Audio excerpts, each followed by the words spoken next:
Reading from May 23rd, Science of Mind, A Philosophy of Faith, A Way of Life by Ernest Holmes. Reading from page 456, paragraph 3, through page 458, paragraph 2, using inclusive language. As little children, Matthew chapter 18, verse 3. We must become as little children. How we long for a return to that simple trust in life which children have. In their minds there are no doubts. They have not yet been told that they are sinners, destitute of divine guidance and spiritual life. The life of the child is lived in natural goodness. God is natural goodness. The prison walls of false experience soon build themselves into barriers, shutting out the light, and the child grows into an adult, often losing their sense of that inner guide, leading their footsteps aright. We must return the way we came, as little children who know that life is good and to be trusted. We are to approach our problems as though they were not. Approaching them in this manner, they will vanish.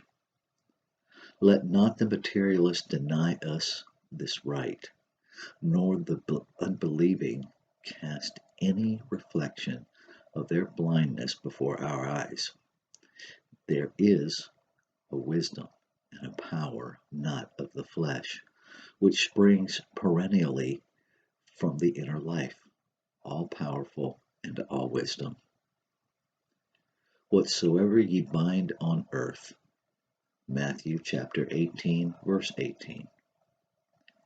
Next we come to a passage difficult to understand and one which has caused confusion in many minds. Whatsoever ye bind on earth shall be bound in heaven, and whatsoever ye shall loose on earth shall be loosed in heaven. A superficial reading of this passage might lead one to suppose that this earth provides the last chance for the salvation of the soul.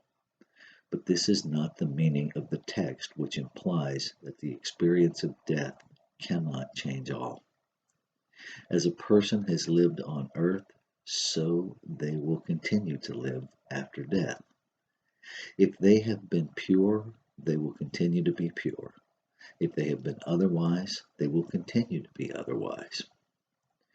False experience will continue until the lesson is learned, until the soul turns from that which hurts to its greater good. The spirit of a person is of like mind to the Spirit of God, and it is impossible for the Spirit of God to remain in darkness. The next life is a logical continuation of this one, and could not be otherwise. Divine forgiveness, Matthew chapter 18, verses 21 and 22. In the next passage, Jesus clearly explains the meaning of divine forgiveness. He says that we should forgive until 70 times 7. This is but another way of saying that forgiveness is eternal and ever available. What a load is dropped from the shoulders of personal responsibility when we realize that the eternal mind holds naught against anyone. But to those who feel that this is unfair, it will be a hard saying. What, says one? Are not my virtues to be rewarded above those who have none? O foolish one and blind, what do you know about virtue? Has your life always been beyond reproach? Have you never fallen short of the divine calling? Who are you to point the finger of scorn at another person?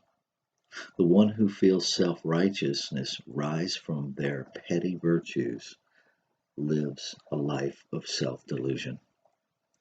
Know this, virtue does not know it is virtuous, and could it know, it would immediately become vicious. Virtue is sweet as the morning dew, soft as the evening star, and brilliant as the noonday sun. Could the dew tell why it is sweet, the star say why its light is soft, or the sun say why it shines? When we learn to put away our petty virtues with our petty vices, then shall we see clearly not what either virtue or vice is, but what truth is. The mind which condemns understands not the truth of being, and the heart which would shut the door of its bosom to one who is mistaken strangles its own life, closing its eyes to a greater vision. The biggest life is the one which includes the most. Not that we foster vice or place a premium upon wrongdoing, but that we understand the frailties of human nature and learn to overlook much. To the person who loves much, much is forgiven.